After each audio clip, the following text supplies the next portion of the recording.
Shoutout sa tagapakinig natin na si Katsakino Dukusin, Ronald Berbosidad at si Juan Solege. At para dun sa mga hindi pa nakakaalam, basahin ninyo yung article sa Spin. At mukhang ito si Kit Datu ay ayaw na dito sa ROS, sa Rain or Shine. At mukhang mapipilitan nito si Coach Yeng Giao na i-trade ang nabanggit na player.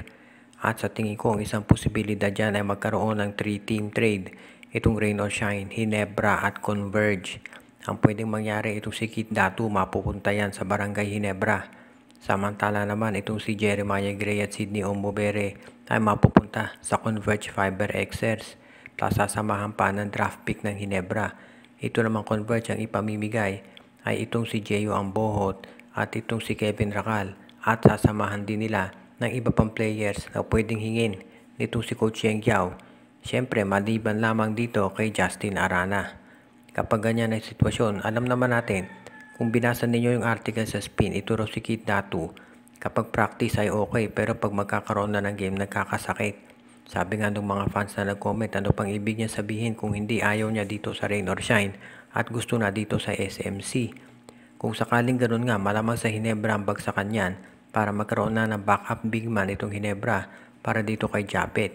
Samantala naman ito si Jeyo Ambohot, 6'7 yan na may outside shooting. Siyempre alam natin yan ang gusto ni Coach Yeng Giao. At itong si Kevin Rakal, isa rin niyang player na may outside shooting.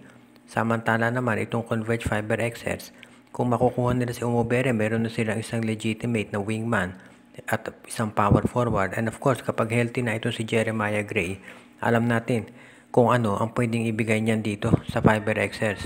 At syempre pwede pa naman yan dagdagan ng Hinebra.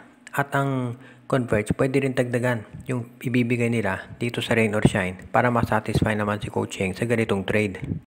Magpapalit na nga kaya ng coach itong NLEX Road Warriors?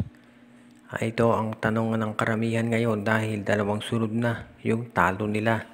Ever since nung palitan itong si Thomas Robinson. Of course, alam natin natampakan sila ng Magnolia pagkatapos yung comeback nila kontra dito sa Meralco. Walang nangyari dahil doon sa last game winner ni Chris Banquero. Ngayon, ang sabi ng iba, mukhang nagkamali yung coach nung pinalitan niya itong si Thomas Robinson. Dahil kahit okay naman yung performance ng replacement nila, syempre, kapag hindi ka nananalo, malaking bagay yan. Kaya ngayon, ang sabi nga nila, dapat siguro pinagtiyagaan na si Robinson. At ang ganitong pagkakamali, syempre, ay maisisisi yan doon sa coach. Sa ngayon matagal nang napapabalitan na baka palitan daw itong coach na to, itong si Frankie Lim. At ang posible daw na maging candidate ay itong si Norman Black na ngayon ay consultant nitong Meralco Bolts. Siyempre sa ngayon, hindi pa natin natitiyak yan dahil itong Meralco hindi naman siguro gagalawin yung kanilang lineup o yung kanilang coaching staff dahil okay naman ang performance. Yun nga lang, mukhang nagkaroon ng matinding injury yung import nila so baka makaapekto yan. So sa ngayon, kung titignan naman natin yung coaching situation sa NLEX, matagal nang napapabalita na hindi magtatagal dyan si Frankie Lim at iniintay na lamang daw ng tiyempo itong MVP group para ilagay dyan si Norman Black. Kaya tignan na lang natin kung ito ay mangyayari. Ang maliwanag ngayon, itong NLEX Road Warriors hindi maganda kalagayan sa team standings dahil nagkasunod na yung talo nila at baka magpalit pa nga ulit ng import kung hindi maging maganda ang kanilang performance. So abangan na lang natin kung ano magiging resulta nito. At ang maliwanag, sabi nga nung iba, masyadong magaling si Norman Black para manatili na lamang bilang isang consultant dito sa Meralco.